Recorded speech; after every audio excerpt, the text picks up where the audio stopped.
Olá, amigos, boa noite. Estamos aqui mais uma semana, estamos chegando para esse encontro, iniciando os estudos desta semana e assim iniciando também a primavera com muitas esperanças de que haja uma movimentação na natureza melhor. É isso com certeza que nós desejamos. Boa noite aos amigos que já estão conosco, Laura que está aqui conosco, Ivete que já está se apresentando junto de nós, Malu, são muitos, Tânia, Gil, Cristina, Edith, olha quantos que já estão participando conosco deste encontro, sim, como eu costumo dizer, festivo para os nossos corações. Dani, boa noite. É uma alegria, né? É uma alegria quando estamos juntos e podemos estar, a verdade é essa. Ainda que fisicamente separados, estamos aqui. Lília, boa noite, Dilza, Dolores, Ivete, Giane. É um prazer, amigos. Hoje a nossa noite é de estudo da obra Nosso Lar, a obra de André Luiz, através da psicografia de Chico Xavier. O pessoal já aprendeu que os coraçõezinhos e os positivos são fluidos de felicidade, de alegria, de esperança, de força, de fé, que vão para a nossa psicosfera ajudando um pouquinho, né? A gente tem que encontrar meios de ajudar um pouquinho a melhoria também dessa psicosfera que nós habitamos, a região dos nossos pensamentos. Boa noite, Terezinha, Didi, Márcia Assiste, Silvia, Sebastiana, boa noite a todos. Vamos à nossa prece? Momento de fazermos o nosso recolhimento. Pai de bondade, que a sua luz e a sua paz estejam nos envolver, que as bênçãos do Mestre amado, através dos benfeitores espirituais, cheguem até nós, nos iluminando a consciência, apacentando os nossos corações e amparando-nos para que consigamos fazer escolhas mais felizes para o nosso caminhar. Que Deus, nosso Pai, abençoe a todos, hoje e sempre. Que assim seja. Vamos então, Marcos aqui conosco também, estamos juntos e vamos refletir sobre o capítulo 11 do livro Nosso Lar. Nós, a semana passada, já fizemos parte desse capítulo, que tem como título Notícias do Plano. Lembram-se? Quando Lísia contava para André Luiz como era a formatação da governadoria, dos ministérios, dos departamentos que haviam regendo a colônia Nosso Lar. Existe uma organização, nada é aleatório, as coisas estão muito bem encaminhadas. A Edna, boa noite, Júlio, boa noite, todos que estão conosco nesse instante. Nós paramos no momento em que Lísias falava a respeito da formação dos ministérios e por que o nome ministério. Se nós vamos nos recordar de que havia a colônia Alvorada Nova, que é de Santos e São Paulo, duas cidades que foram fundadas antes da cidade do Rio de Janeiro, então capital. Mas talvez por serem as duas cidades mais antigas que a do Rio, elas também formaram essas colônias no mundo espiritual e a colônia Alvorada Nova abrange tudo isso. Dali, dessa formatação, dessa organização, aqueles iniciantes, né, os fundadores do Nosso Lar, foram conhecer o know-how que existia já em Alvorada Nova e trazer isso para Nosso Lar. Só que em São Paulo, né, em Alvorada Nova, não se chamava ministério, chamavam-se departamentos.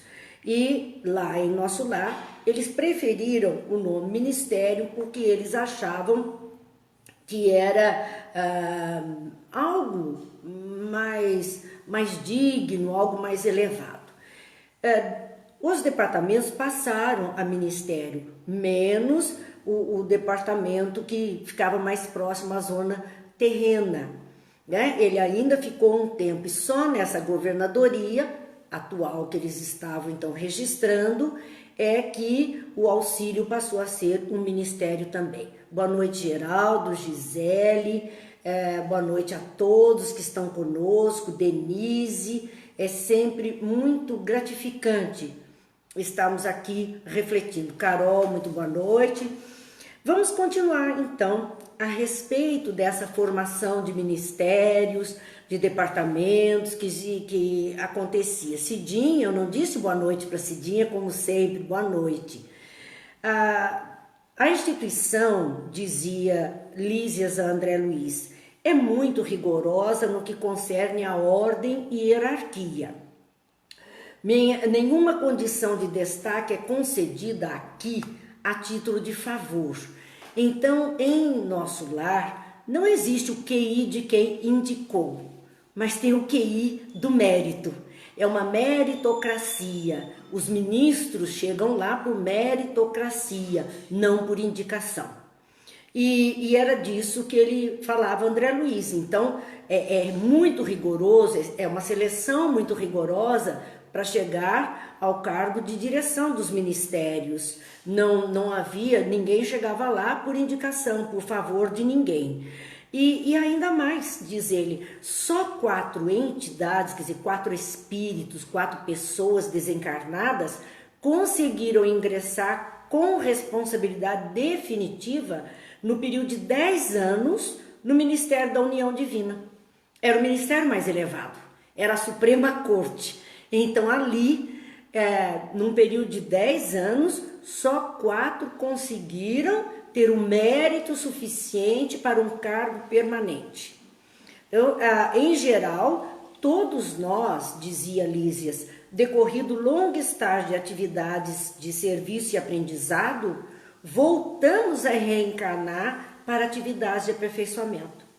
Aqueles 4 que foram já para o Departamento da União Divina ou o Ministério da União Divina eram espíritos tão elevados que não necessitavam mais de reencarnação na crosta terrena, porque eles já tinham vencido todas as propostas que ali estavam. Então eles poderiam permanecer em caráter permanente nessa condição do mundo espiritual para poder depois seguir adiante.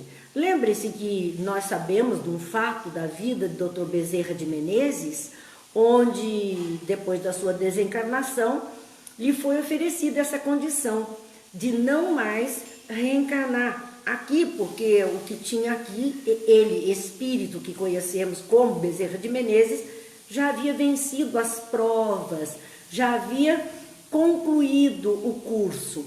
E no entanto, ele pediu um prazo. Ele queria um prazo para permanecer entre os seus irmãos e que onde ainda houvesse dor e necessidade da sua presença, ele gostaria de permanecer. Então, lhe foi concedido um prazo maior para que ele estivesse em contato com a crosta terrena, para depois, como espírito em evolução, também seguir a sua trajetória. Mas, enquanto isso, nós precisamos muito de Dr. Bezerra de Menezes. E é por essa razão que ele ainda não partiu para a continuidade da sua trajetória de espírito em evolução, porque ele se preocupa com a retaguarda, com aqueles mais necessitados. Então, Lísias dizia, André Luiz, que chegar a esse ponto não era fácil, dependia de muito trabalho, de muita atividade de serviço, de muita dedicação, de um grande estágio de preparo para chegar a essa condição. Quando os recém-chegados das zonas inferiores do umbral se revelam aptos a receber cooperação fraterna, porque a todo momento é oferecida a oportunidade de serem resgatados, de serem ajudados, mas ninguém é ajudado se não quer ser ajudado. Ninguém é deslocado do local em que se encontra se não deseja conhecer outros locais ou viver em outros locais. E a espiritualidade respeita a vontade das criaturas. Então ele diz, quando os recém-chegados que vêm das zonas inferiores, porque revelaram, sim, o desejo de receber uma cooperação, de serem ajudados, eles vão para o Ministério do Auxílio. Quando refratário, quer dizer, então existem aquelas condições de que são resgatados, mas não desejam a cooperação, se negam à cooperação. E aí eles vão para o Ministério da Regeneração. Vamos lembrar um caso da sobrinha da mãe de Lísias, né? Dona Laura, ela recebeu a sobrinha recém-desencarnada e a menina deseja voltar em busca do noivo que ela deixou na desencarnação. Ela está sendo socorrida em nosso lar, ela está na casa de Lísias e nós vamos ver isso em capítulos para frente. No entanto, ela foge para ir em direção à crosta, em direção ao noivo que ela deixou. E depois ela volta numa condição pior, uma condição de miserabilidade, quando eles recolhem todos aqueles que estão vindo da guerra, ela vem junto. E aí, não mais para a casa de Lísias, onde ela tinha o conforto, mas lembram-se que ela vai para as regiões inferiores, aquele departamento, como calabouços que existem para serem limpados, para serem cuidados, muitos demenciados, a fim de conseguirem novamente se recuperar e adentrar a sociedade nosso lar. Então a gente vê que muitos casos desses continuam acontecendo assim. E aí, no Ministério da Regeneração, se revelam proveitos. O Ministério do Auxílio, ele presta serviço, a comunicação e esclarecimento, a fim de se preparar com eficiência para futuras tarefas planetárias. Então, quando já há um primeiro socorro e há um desejo de ajuda, de orientação, como aconteceu com André Luiz. Ele chegou, percebeu a situação, foi esclarecido e desejou então conhecer, participar, entrar na ativa. Por isso ele teve todo o amparo que teve. Mas quando isso acontece, o Ministério da Comunicação, o Ministério de Esclarecimento, são escolas, são ensinos, são treinamentos, eles vão prestar serviço e vão ajudar a preparar aquela criatura com eficiência para futuras tarefas planetárias, para rever o seu tratado reencarnatório, o seu contrato, né, o seu compromisso com outras almas afins ou não, na maioria não, a gente sabe disso e vão voltar. Então, por conta disso, são preparados, são orientados para que aconteça esse aproveitamento melhor da situação.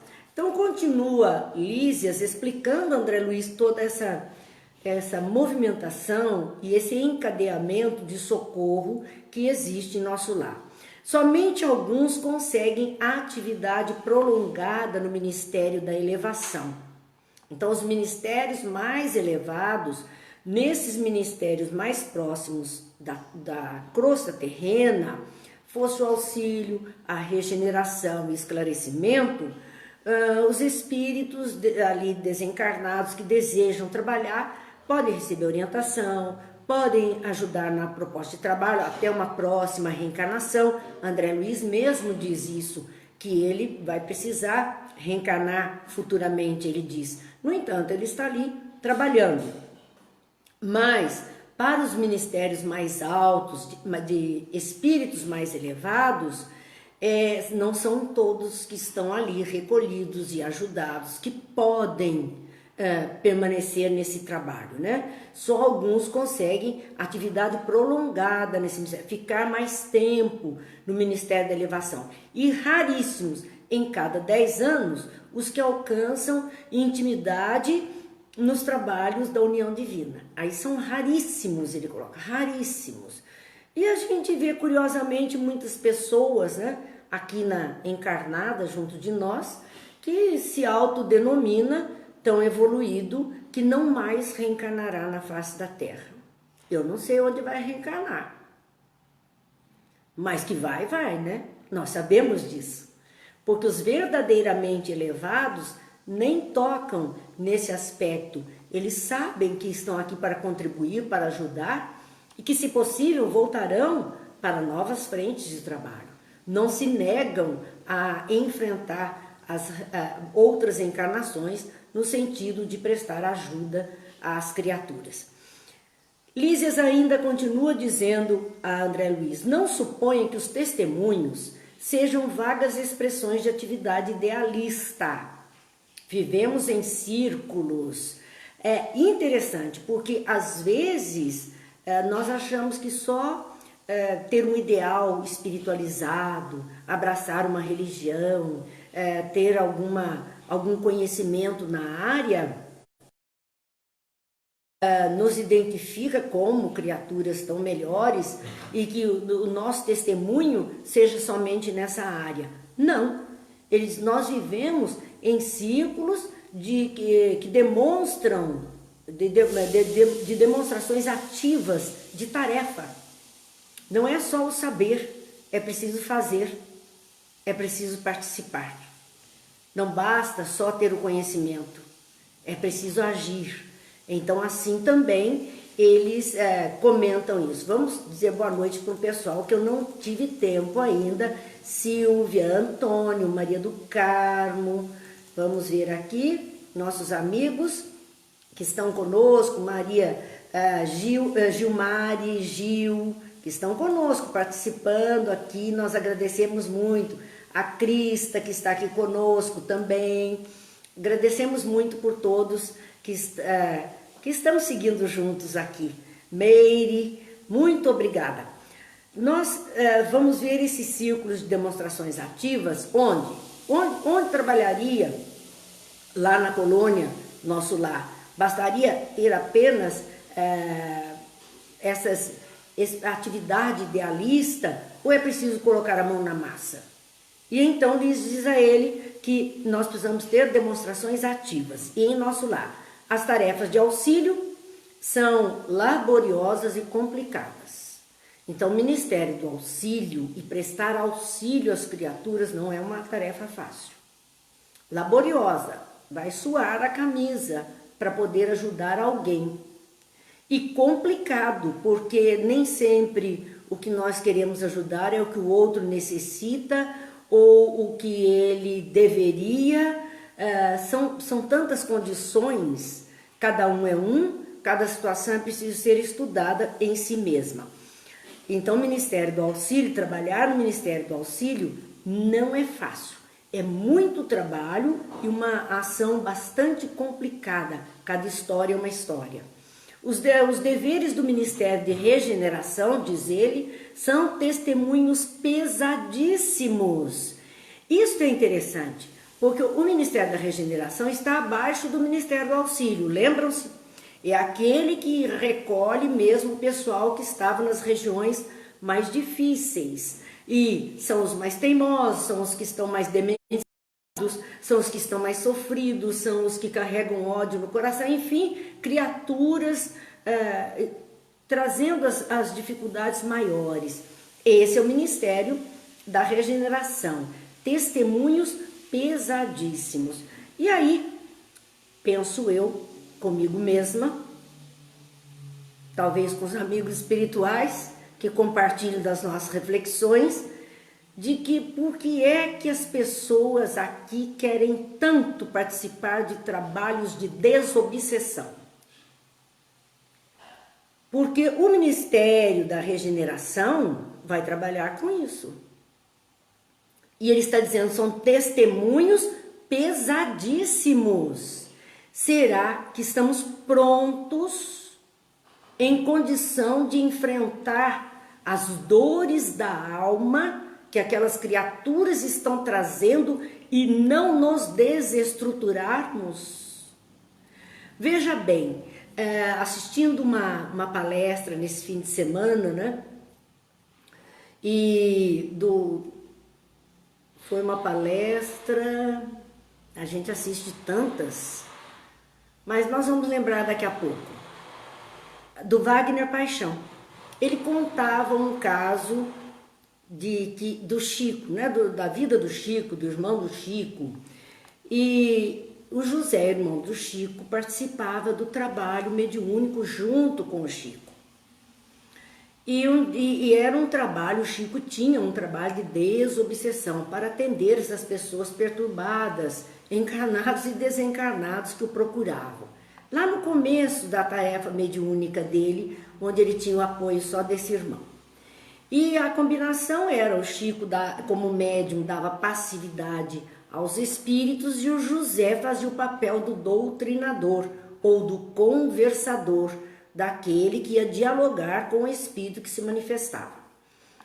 E acontece que uma jovem procurou, estava sofrendo muito, um processo obsessivo, e todo mundo muito condoído do que ela estava passando, né? Então foram atrás do Chico para ajudar na desobsessão, a desvincular aquele espírito maldoso que estava prejudicando tanto aquela jovem. E o José foi atender o espírito, e quando terminou o trabalho, ele disse para o Chico, olha, eu não vou mais participar. E o Chico, mas José, você não vai participar por quê? Eu preciso de você para fazer a orientação do espírito, para poder então ajudar a desvincular e tal. Ele disse, olha Chico, esse espírito se manifestou contando a razão que ele persegue essa jovem. Então contou que ele fora um escravo e ela era uma sinhazinha de uma fazenda que tinha muitos escravos. Mas ela era maldosa, ela tinha prazer na maldade. Então esse escravo, por algo que ela queria que ele fizesse e que ele não fez atendendo os seus desejos, ela mandou enterrá-lo vivo, só deixando a cabeça para fora num buraco de terra. E ele ficou totalmente preso, soterrado ali, só com a cabeça para fora. E quando foi ao meio-dia, ela foi até ele e derramou um pote de mel na cabeça dele. O resultado é que atraiu muitos insetos, formigas, abelhas, muitos insetos.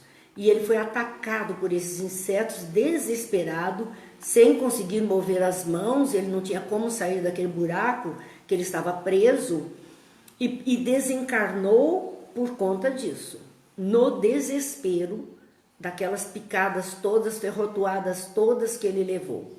E por conta disso é que ele passou a persegui-la. E ela agora estava reencarnada, uma moça muito boazinha, muito bonitinha, mas ele do mundo espiritual não se deixou enganar e estava à caça dela. E o José falou para o Chico, eu não quero mais participar porque eu descobri que eu estou passando para o lado do obsessor. Ele viu que o obsessor era muito mais sofredor do que aquela que estava obsedada naquele momento. Era quem tinha passado maus pedaços e ele acabou dando razão ao obsessor.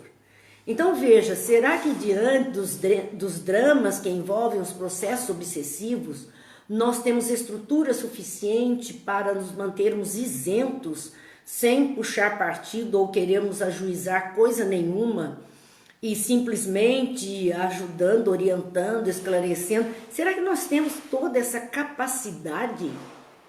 Nós estamos vendo aqui Lísias dizendo, André Luiz, que o Ministério da Regeneração pede testemunhos pesadíssimos. É difícil, é difícil. Quer fazer uma experiência? Dá um pulinho na Cracolândia e vai conversar com aquelas pessoas que estão lá. Vai tentar convencê-las a fazer diferente na vida. Eu acho que seria um bom exercício para ver o quanto de estrutura nós temos ou não temos. Não temos ainda. Não dá ainda para nós. Ainda precisamos de muita ajuda nesse caminho. Então a gente vê que no plano espiritual, não é uma questão simplesmente de dizer eu quero e eu vou e se entusiasmar, esse testemunho apenas pelo entusiasmo. Às vezes não temos essa condição toda para isso. É preciso pensar o que é que nós somos capazes verdadeiramente de fazer ou não. E vamos nos preparando para coisas maiores, atendimentos maiores. São os estágios da vida, as experiências que nos levam a fazer alguma coisa diferente. A Mara diz, difícil ser imparcial. É preciso estar preparado. Verdade, Mara. Muito difícil ser imparcial. Nós somos tendenciosos a tomar esta ou aquela posição e defender este ou aquele. A verdade tem sempre 3 lados. O lado de quem reclama, o lado de quem acusa e o lado da verdade que nós não estamos vendo. É complicado. É muito complicado ser imparcial. Então, temos que fazer muita oração, prestar muita atenção, nos esforçarmos muito para conseguir fazer alguma coisa nesse aspecto. Não a gente, como se diz no popular, né, no dito popular, se mete a balão. A gente não aguenta tudo isso. Acaba chamuscado mesmo. Continuava Lísias falando dos ministérios, os trabalhos no Ministério da Comunicação exigem alta noção de responsabilidade. Alta noção de responsabilidade. E aí a gente vê o nosso meio de comunicação na Terra. Qual a responsabilidade? Se tivesse tanta responsabilidade, não tinha fake news. Perceberam? O que é ter alta responsabilidade na comunicação? É a gente conseguir ser isento, mais uma vez, e levar o conhecimento, a notícia, a coisa da melhor forma possível. Então, a responsabilidade na palavra, naquilo que nós estamos passando para o outro, nas verdades ou inverdades que estamos levando. Imagine e como atingirmos a forma de falar para atingir esta ou aquela pessoa. Nós vemos Jesus usando os mesmos ensinamentos, as mesmas orientações de 3 formas diferentes, no mínimo, que eram os sermões, os diálogos e as parábolas. Dependia do público, era a forma como ele se comunicava com aquele público, para que pudessem entender o que é que ele estava querendo orientar, o que é que ele estava querendo fazer. Então, para nós, trabalhar na comunicação não comporta leviandade, não comporta inverdades, não comporta enganação. A arte da comunicação limpa, sincera, útil. Se não for para falar o que é bom, melhor não falar, fica quieto. É melhor do que conduzir alguém por um caminho errado. É muita responsabilidade comunicar-se. Eu digo isso na questão de magistério, professores. Nós somos responsáveis por aquilo que estamos passando para os nossos alunos, porque vai ficar clichêtado naquelas consciências e vão guardar para sempre. Olha a nossa responsabilidade. Então, em qualquer condição de comunicação, e esse Ministério da Comunicação, os trabalhos na comunicação, que é o diálogo, que é o ensino no mundo espiritual, exigem alta noção de responsabilidade. O que é útil, o que é verdadeiro e o que é bom. E como vamos passar. Nem sempre podemos dizer a verdade escancarada, às vezes ela tem que ser em doses homeopáticas, porque o outro não tem condição de receber tudo de uma vez. Então, são trabalhos, em qualquer desses ministérios que nós estamos vendo, esses 3 mais próximos da crosta, que é o do auxílio, da regeneração e da comunicação, olha a responsabilidade, porque vão lidar com espíritos mais grosseiros, mais complicados, mais sofridos, carregando sentimentos mais difíceis. Então não é um trabalho para qualquer um. Para compor, para estar como membro de uma dessas equipes socorristas, não é tão simples como muita gente entende. Continuava ainda a nos dizer, nos campos do esclarecimento, requisitam grande capacidade de trabalho e valores intelectuais profundos. Lembre-se que o Ministério do Esclarecimento era aquele vinculado à turma da ciência, da matemática, aqueles que querem provar por A mais B, que são extremamente racionais. Então, para estar participando desse grupo, dos trabalhos realizados ali, é preciso grande capacidade de trabalho e valores intelectuais profundos. Não basta um conhecimento superficial das coisas. Os espíritos que ali estão dominam o conteúdo daquelas propostas todas. Então é para gente que quer se debruçar sobre os conhecimentos, quer amealhar cada vez mais conhecimentos com seriedade e ainda se dedicar mesmo. Não, eu só trabalho 4 horas, 8 horas, não. Aqui é para trabalhar mesmo. A pesquisa cobra isso, o desenvolvimento de uma ciência que vai afetar outras criaturas cobra isso. Então, não é um trabalho simplesmente por estar nesse ou naquele ministério. E o Ministério da Elevação, então, pede renúncia e iluminação. Renúncia. Abrir mão do punhado de coisas. Dr. Bezerra renunciou ir adiante para permanecer entre os sofridos. Sério candidato à elevação. Sério candidato. Porque são renúncias. Nós vemos assim uma vida de Francisco de Assis, uma vida de Madre Teresa, uma vida de Eurípides, uma vida de Chico, uma vida de João 23, uma vida de Antônio de Pádua. Não importa, são vidas onde essas pessoas renunciaram a muita coisa para poder servir, para poder fazer o melhor pelos mais sofridos e mais necessitados. É renúncia. E um segundo quesito que é muito importante, a impressão que tem, eu aconselharia os companheiros a assistirem algumas falas do Elahat, do Jorge Elahat, que tem uma explicação muito fantástica sobre essa iluminação. Porque dá-nos a impressão que a gente fala um espírito iluminado, parece que ele é um ser fantástico, uma coisa do outro mundo e que ganhou uma luz divina. Não é isso, a luz divina está em todos nós. Por isso Jesus disse, vossa luz. A nossa internet hoje está brincando aqui, está interrompendo um pouquinho. Mas graças a Deus voltou. Então, quando Jesus disse, vós sois luzes, é porque somos as centelhas divinas, faíscas de luz. A luz está em todos nós. A luz é a mesma em todas as criaturas, desde a mais grosseira e selvagem que existe no planeta, a mais santificada que existe no planeta.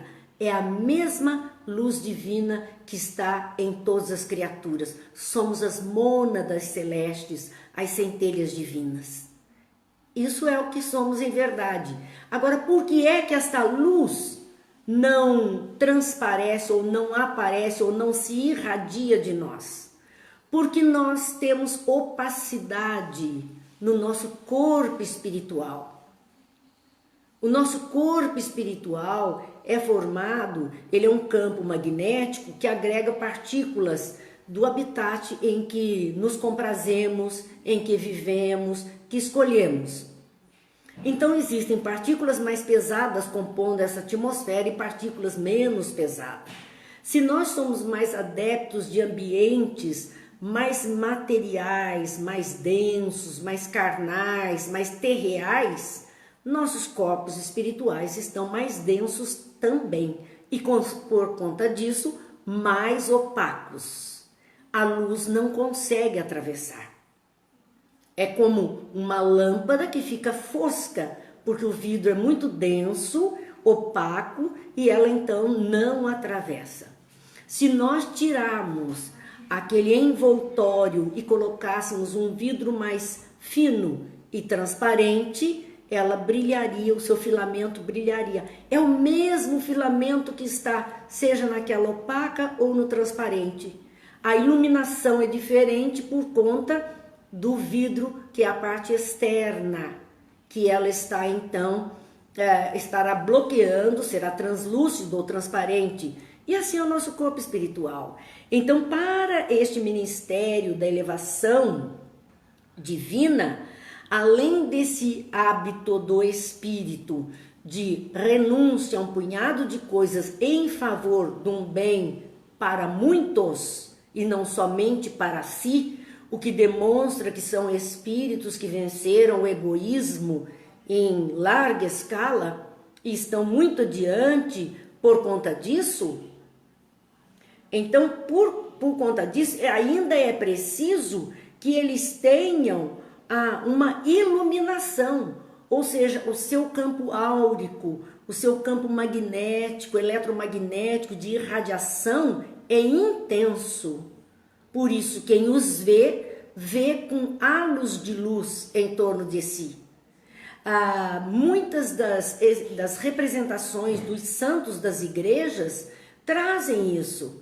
Quando nós vemos aquelas imagens de santos coroados com lâmpadas, com raios, com flechas de luz, com nuvens luminosas, que aqueles que puderam vê-los viram assim e registraram em pinturas ou esculturas, é porque viram um espírito portador dessa luz.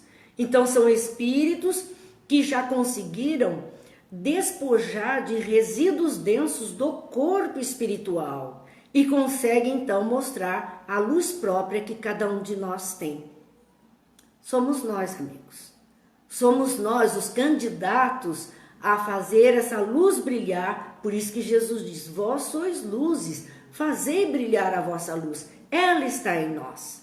Se ela não ainda se reflete de nós para outras criaturas, é porque os nossos corpos espirituais são densos demais pelo agregado de partículas pesadas, segundo o nosso campo mental, que vai atraindo para esses habitats mais densos, e uma psicosfera mais densa terá mais resíduos do que uma psicosfera mais tênue, mais sutil, que permitirá corpos mais leves. Então vejo que desde o Ministério de Regeneração, que é o mais próximo de nós, até a elevação, não é só uma questão de aprendizado daquilo que vamos fazer. É a aplicação desse aprendizado também em nós, para essa melhoria, para essa purificação do nosso corpo espiritual, essa decantação de sujidades que estamos carregando, ou vamos desmagnetizando partículas, vamos mudando a frequência vibratória e vamos desmagnetizando partículas mais pesadas e agregando aquelas mais sutis, quase como fótons de luz, que vão refletir então a luz que existe em nós. É este o mérito. A meritocracia falada por Lísias é esta. Então não adianta indicar. Não há indicação no mundo espiritual. Não é porque este indica ou aquele indica que eu poderei estar nesse ou naquele ponto. A colocação de cada um é segundo o seu próprio mérito. Lembram, semeadura e colheita. Aquilo que semeamos é o que vamos colher. O como vivemos, a vida que aqui levamos, é a vida que levamos para o mundo espiritual, com todas as suas consequências. Então continua Lísias a falar, a André Luiz explicando, e o pessoal aqui dizendo: realmente a tarefa é muito difícil, onde é necessário conhecimento, firmeza e doçura. Sim, a Cidinha dizendo que está falando um pouquinho. É verdade, Cidinha. Eu acho que há muito trânsito na internet e aí fica difícil. A governadoria é sede movimentada de todos os assuntos administrativos. Então, todos os ministérios vão se reunir na governadoria, né? Vão lá se unir para levar os assuntos todos ao conhecimento do governador, da administração maior. Numerosos serviços de controle direto partem da governadoria. Ela é responsável. Numerosos serviços de controle direto. Quais são esses serviços? Trânsito. Olha que interessante. Trânsito é um trabalho de controle direto que a governadoria está de olho. As estradas de nosso lar, os movimentos de nosso lar. E a alimentação, que foram aquelas providências tomadas pelo governador, distribuição de energias elétricas, a forma de eletricidade usada, seja essa voltaica que hoje nós estamos conhecendo, né? Energia, aproveitando energia solar, são formas de energia, mas quem responde pela distribuição dessa energia em toda a colônia é a própria governadoria. E o transporte também fica por conta da governadoria. Então, todo se cuidar, é muito trabalho. É cuidar de uma região inteira de um plano espiritual para que tenha melhor distribuição de tudo, melhor proveito para todos, né? Além disso, dizia Lísias a ele, aqui a lei do descanso é rigorosamente observada, para que determinados serviços não fiquem mais sobrecarregados que outros, mas a lei de trabalho é também rigorosamente cumprida.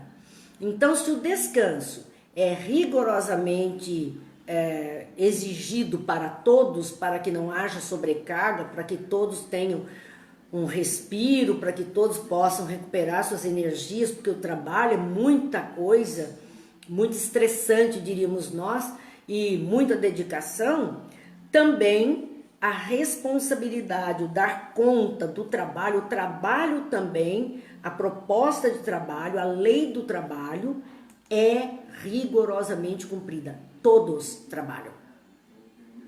Não tem ficar encostado. Todo mundo faz alguma coisa. Todos têm que se ocupar de alguma coisa. Todos têm que aprender, todos têm que ajudar, todos têm que fazer funcionar. E é por isso que dá certo. Porque enquanto nós tivermos ideia de que alguns trabalham e outros aproveitam, a coisa não anda. Isso ainda é uma ideia umbralina, se nós pudéssemos assim dizer.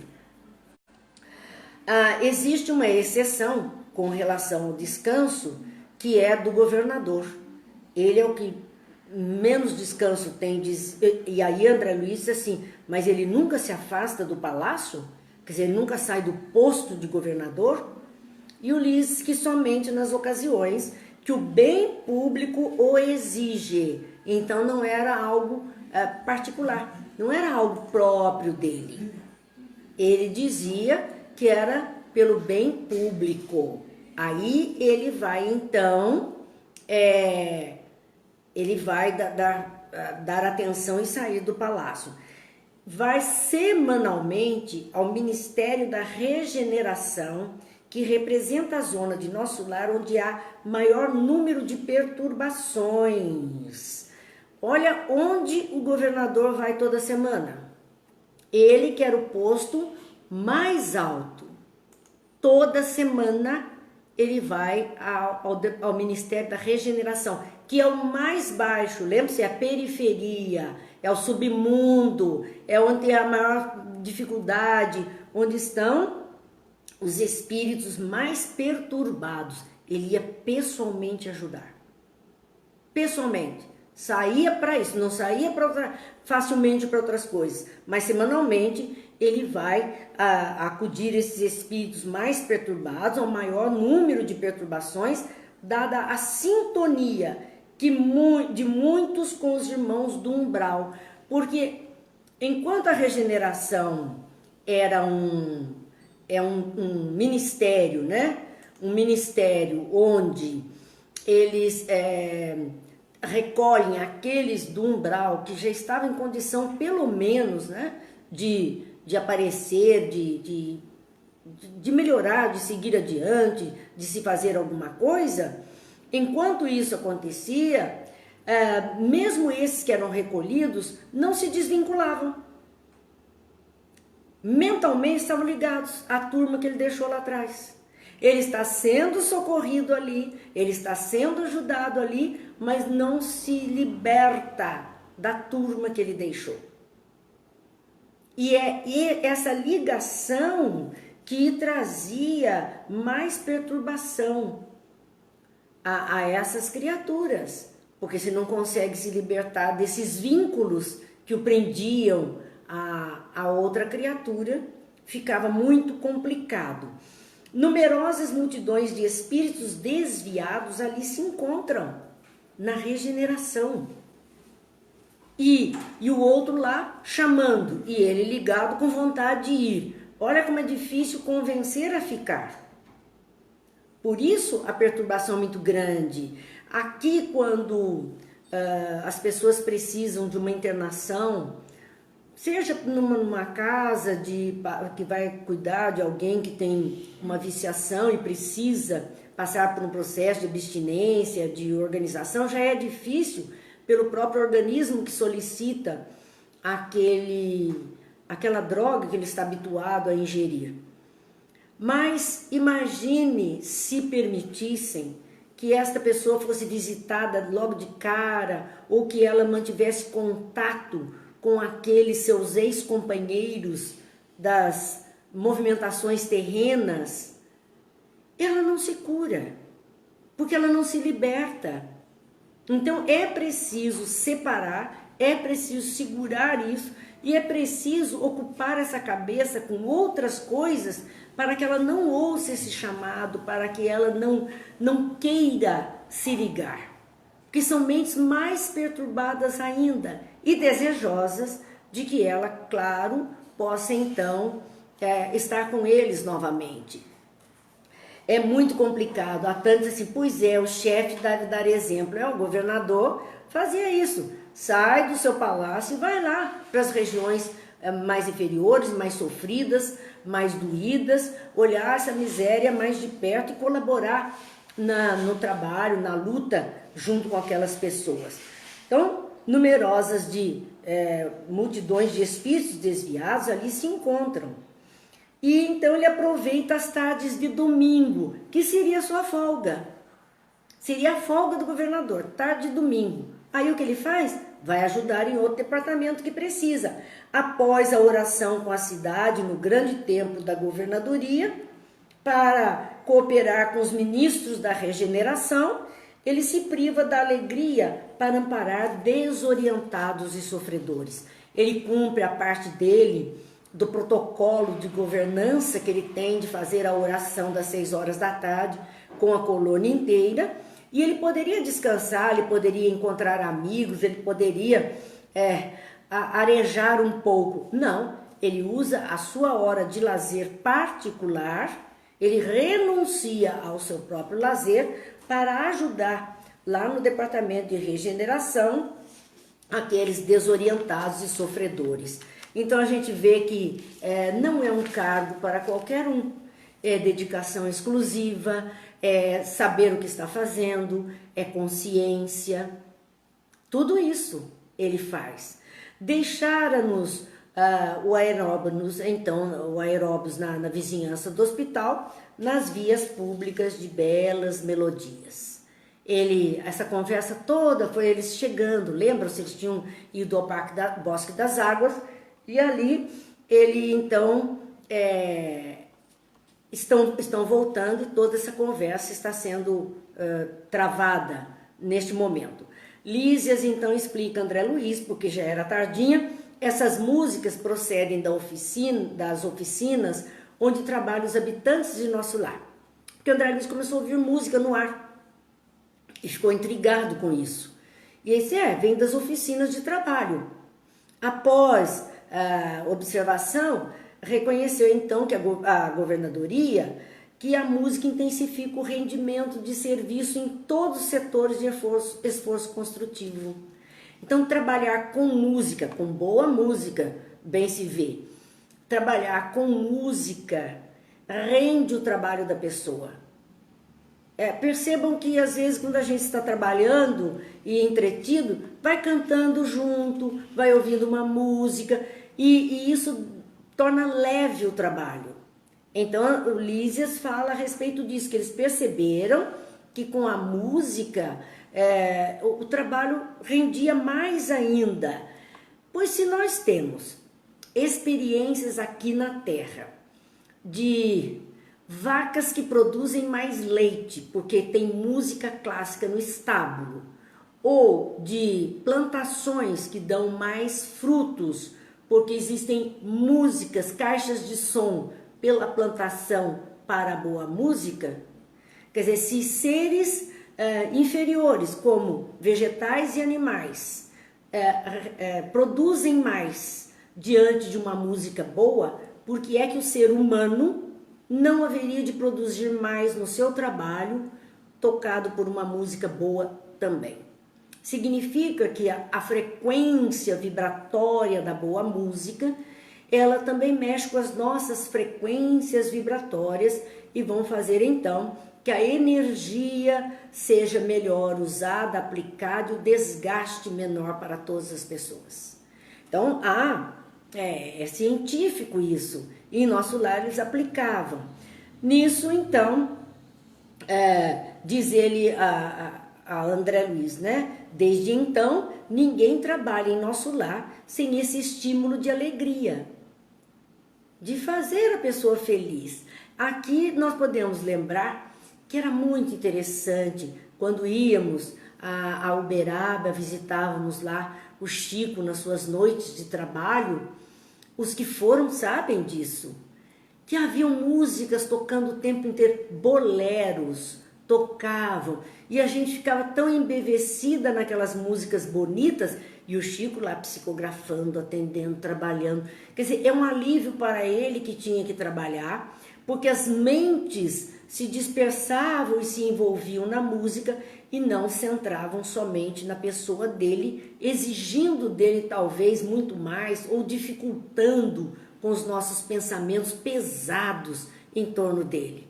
Mas ele sempre trabalhou com música, e música popular, e música comum, música romântica, música bonita. E assim, músicas orquestradas, e isso fazia um bem enorme. Muitos vão se lembrar, muitos que tiveram oportunidade de passar alguns momentos lá em Uberaba com o Chico, sabem desta realidade, desta prática que ele tinha, e todos ali acabavam se envolvendo naquelas vibrações. Lísias é chamado nesse momento para serviço urgente. Vejam que ele estava dedicado a orientar André Luiz naquele momento. E assim mesmo ele entrega André Luiz e tem que ir para outro serviço. E André Luiz se recolheu repleto de indagações. Muita coisa que ele aprendeu, muita coisa que ele ouviu ali de Lísias e que ele iria agora parar para pensar. Boa noite mais a Cissa, a Silvinha, a Mara Cristina, a Maria Leia. Boa noite a todos. Gente, capítulo 12. Nossa hora está vencida, mas nós vamos pelo menos trabalhar um pouquinho aqui o início desse capítulo 12, cujo tema é o umbral. Eu aconselho mesmo que verifiquem no Jorge Larrat essa explicação sobre o umbral. Eu acho muito interessante para sabermos exatamente do que é que estamos falando, né? André Luiz, então, vê as referências a espíritos do umbral e ele diz assim, essas referências, que ele falava de umbral, disseram que esteve no umbral, falava das dores no umbral, ele disse, mordiam-me a curiosidade. Ele estava curiosíssimo para saber o que era aquilo, que eles diziam, que esfera era essa, que local era esse. Que local era esse no mundo espiritual que precisava de tanta ajuda assim? A ausência de preparação religiosa no mundo dá motivo a dolorosas perturbações. Então, o umbral é uma construção mental, é uma criação mental das pessoas que não têm um conhecimento de vida após a vida e ficam sem saber exatamente como prosseguir na jornada, ou que guardam sentimentos de ódio, de rancor, desejo de vingança, ausência de perdão, carregam mágoas profundas no coração e a mente fica parada nestes pontos nevrálgicos da alma humana, do comportamento humano. E por conta disso ela cria todo um painel, uma imagem, ela pinta um quadro de dores e sofrimento. Só que criação mental é criação e materializa-se. Então ela está presa dentro dessas construções mentais. Eu vou só lembrar uma cena do filme, vamos ver se eu vou lembrar o nome, né? Vocês sabem que eu não sou boa de nome de filme, mas eu acho que é Amor Além da Vida, onde Robin Williams tem um papel em que os filhos desencarnam num acidente, a esposa se suicida, ele também desencarnou, ele está numa região do mundo espiritual e ela está numa região de sofrimento. E ele quer ir lá, ajudá-la, resgatá-la da região. E ele é orientado como proceder. E dizem assim, olha, você tem 3 minutos para convencê-la, porque ela permaneceu no lar antigo, na construção mental que ela fez do lar antigo. Mas como era um lar de dores, desencarno de filhos, desencarno de marido, acidente, e ela acabou suicidando por conta de tudo isso, era um lar em ruínas. Então no filme, a cena é de uma casa abandonada, de um pátio de uma casa abandonada, um jardim ressequido, já não tem mais flores, já não tem mais verde, é tudo cinza, é tudo nebuloso, e ela está lá, dentro daquele ambiente. É o seu próprio umbral, é a sua criação mental. Ela está presa dentro dela mesma. E por conta disso, ela criou então, essa criação mental, na desencarnação, a acompanha. E ela está prisioneira de tudo isso. E ele tem que ir até ela, invadir esse espaço para tentar despertá-la para a vida. E eles dizem, ele tem 3 minutos, porque senão ele vai mergulhar naquele psiquismo doentio e serão os dois presos dentro daquele ambiente mental criado por ela. Perceberam por que é que Lísias disse que o departamento de regeneração é muito difícil, muito trabalhoso e precisa muita firmeza? Porque esses espíritos vão a esses ambientes. E se não tiverem firmeza suficiente, ficarão. É como a areia movediça. Ficarão presos naquele mesmo ambiente. E ele vai para convencê-lo, o tempo está vencendo, graças a Deus ele consegue resgatá-la e conduzi-la agora sim a um jardim, a um local de beleza, à luz, porque ela estava num local nebuloso. Então nós voltaremos a conversar, se Deus quiser, semana que vem, na segunda-feira, e aí iniciaremos verdadeiramente esse capítulo 12 que tem como título O Umbral. É no mínimo de nosso interesse, né? E como diz André Luiz ali, ele estava se mordendo de curiosidade a respeito desta região e dos espíritos que ali estão, e com certeza nós também nos mordemos de curiosidade para esse aprendizado, para esse norteamento que as obras de André Luiz trazem a todos nós.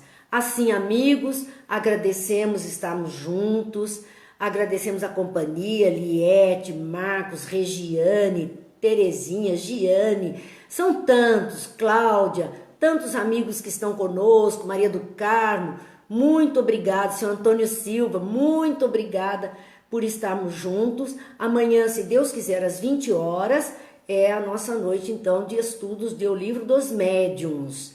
Estaremos de volta. No mais, essas reflexões vão ficando lá no YouTube, no canal Marina Ferri. Como eu digo, entrem lá. Não custa se registrar, dar um like, bater aquele sininho para ser avisado. Essa movimentação no canal do YouTube faz com que tudo isso possa permanecer lá ao alcance de muitas outras pessoas.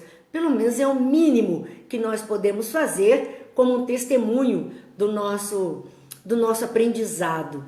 compartilhar com outras criaturas. Que Deus abençoe, Jesus ilumine, que ilumine as consciências dos governadores da terra, de postos de governança na terra, para que possam verdadeiramente olhar, sim, por esses mais necessitados e pelo funcionamento, o bom funcionamento das suas colônias terrenas, das quais estão responsáveis por cuidar, porque vão responder por esta condição com toda certeza.